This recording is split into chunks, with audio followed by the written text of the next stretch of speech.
if you don't know something, look, you're not gonna stay at a point of not knowing it, right? So if you don't know the Arabic of the Qur'an, you should never feel comfortable in knowing that this is my level of religion and I'm not moving forward from this, right? Your goal should be, okay, I want to try to learn to understand. But that shouldn't stop you from doing something that's virtuous in and of itself. Do we not know of the hadith where the Prophet ﷺ says that when you recite the Qur'an, every letter you recite, you get 10 hasanat for it. 10 rewards, 10 good deeds, 10 akhirah dollars, right? Think of it like that. If you got $30 for reading Alif Lam Mim, would you be like, hey, nah, I'm going to understand its meaning first? Firstly, another thing, you're never going to understand its meaning, but like, any other verse, for instance, right? If you only feel like, I'm only going to understand it in order for me to reap the benefit, no, there's never a mention of you being somebody who has to understand the meaning in order to get the benefit of just reciting it. We believe that the Qur'an, the book of Allah, is the word of Allah. It's Allah's literal direct words. Beneficial in and of itself to read it. If you understand its meaning, nurun ala nur, that's a good thing. And if you don't understand its meaning, try to work towards learning a little bit of Arabic here and there, at least so you can understand what a few words mean, so that you're inspired when verses about rewards or punishment are recited. At least you have some idea. Look into the meaning of the Qur'an to open that up sometimes, but read the Qur'an to the extent of the reward that you want. You said should it be a marathon? Should it be let me just try to get this done with? No, it shouldn't be that way either.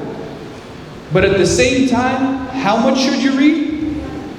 The answer depends on you. How much reward do you want? Right? And how much can you do consistently? The goal of religion is not to burn yourself out also. Right? Sometimes we do that. In Ramadan, we read so much to a point where after Ramadan, we have PTSD and we put the Qur'an back on the shelf and next Ramadan, I got you. Right? No, it shouldn't be like that. You read a little bit so that, it's something that you can hold on to. Whatever, like subhanAllah,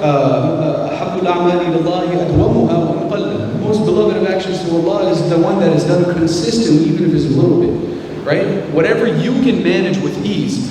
Try to do it by time, right? Allot a certain amount of time in your day that comfortably I can manage this every single day.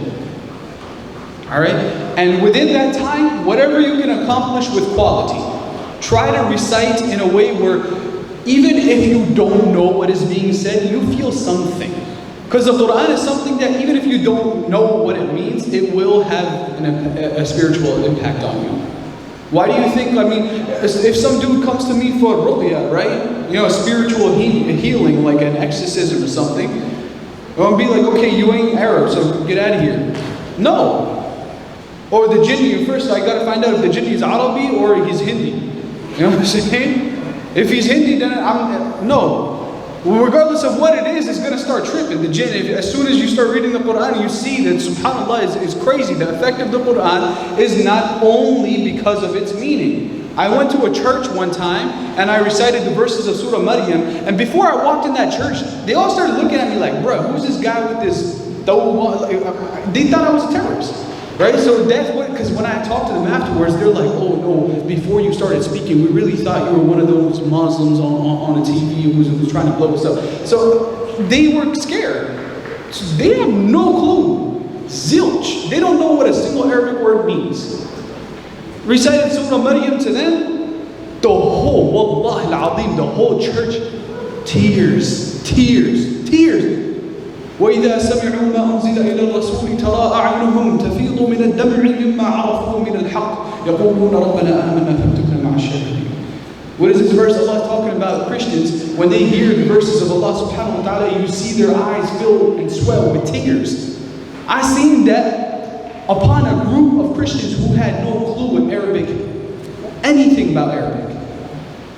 That's just Qur'an. It's beneficial regardless of who the recipient is, who the reciter is. It is beneficial in and of itself. Work towards understanding it. I'm not discouraging that. Always do that. Always try to do that, because the more you advance in the Qur'an, the better it gets. It's the only book that no matter how much you recite it, it's always going to stay beautiful. It's always going to stay fruitful. It's always going to stay relevant. Right? So try to acquire more knowledge about it, but it should not stop you from doing what you're doing. If anyone comes to you and tells you, you don't understand the meaning, there's no point of you reading it, go learn Arabic first, they trip it. Don't listen to them. Continue reading. Continue reading. And try to learn also. Try to do both. Don't never be discouraged from doing an ibadah. If someone comes and tries to discourage you from doing an ibadah, as long as it's not an innovation. Alright?